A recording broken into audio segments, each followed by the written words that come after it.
ناظرین، آج ہم جس پہ بات کرنا چاہ رہے ہیں اس کو دیکھ کر ہمارے دشمنوں پہ سکتہ طاری ہو جاتا ہے۔ جیسے ہی وہ سامنے آتا ہے ہمارے دشمن کی ٹانگیں کانپ جاتی ہیں۔ جی ہاں، ہم ISI کے لوگو مارخور پہ آج بات کر رہے ہیں۔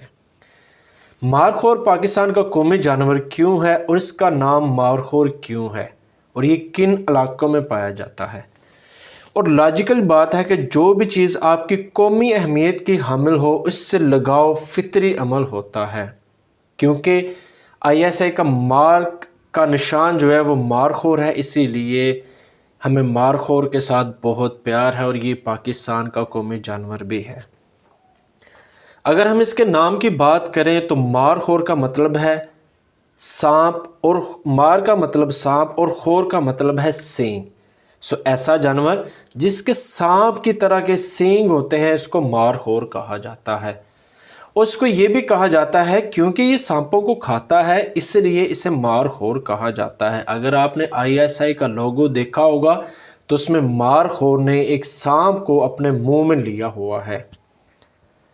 تو کچھ لوگ یہ بھی کہتے ہیں کہ مارخور جو ہے وہ سانپ کو کھاتا ہے اور کھانے کے بعد اس کے منہ سے جاگ نکلتی ہے جو کہ سانپ کے کٹے ہوئے مریض کے علاج کے لیے بہت مفید ہوتی ہے۔ مارخور پاکستان میں اس کی 6 اقسام ہے۔ ان کی اقسام کو اس کے سنگوں کی وجہ سے تقسیم کیا گیا ہے۔ یہ پاکستان کے کشمیر کے شمالی علاقوں میں، گلگت بلتستان میں اور KPK کے جو شمالی علاقہ جات ہیں ان میں، اور اس طرح کے صوبہ بلوچستان میں کوہ سلیمان میں پائے جاتے ہیں۔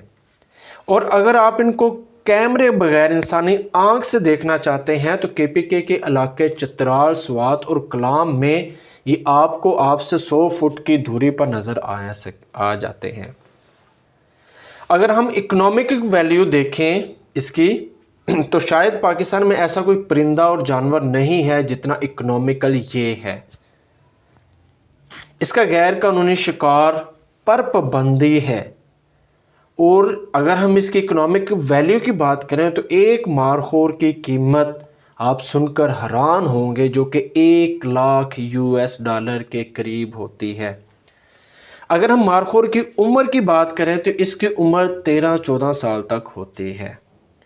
تو ہماری جو ورلڈ کمیونٹی ہے وہ نظر رکھتی ہے سارے مارخور پر کہ ان کی عمر کتنی ہے، اور جب وہ 12, 13, 14 سال تک پہنچتے ہیں، کیونکہ 13-14 سال کے بعد انہوں نے ویسے ہی مر جانا ہوتا ہے، تو ان کو انڈیکیٹ کر لیتے ہیں، ان کو مار کر لیتے ہیں ہنٹنگ کے لیے۔ تو اس کی ہنٹنگ کے لیے علاقائی ہنٹر جو ہوتے ہیں، اس کے علاوہ انٹرنیشنل ہنٹر کو بھی انوائٹ کیا جاتا ہے، اور اس کے شکار سے حاصل ہونے والے پیسے کا 80% علاقہ وہاں پہ آبائی علاقے پہ خرچ کیا جاتا ہے، اور 20% اس کا ورلڈ کمیونٹی لے لیتی ہے۔ اور اگر ہم دیکھیں عالمی تنظیم جو ہے اس نے بہت سارے جانوروں کے سکے جو ہیں وہ ایشو کیے ہوئے ہیں، جس میں مارخور کو بھی یہ اہمیت حاصل ہے کہ عالمی تنظیم برائے جنگلی حیات نے ایک سکہ جاری کیا ہوا ہے جس کے اوپر مارخور کی بھی تصویر ہے۔ تو یہ تھی مارخور کی اہمیت، اس کی اکنامک ویلیو اور یہ کن علاقوں میں پایا جاتا ہے۔ امید ہے کہ آپ کو ویڈیو پسند آئی ہوگی۔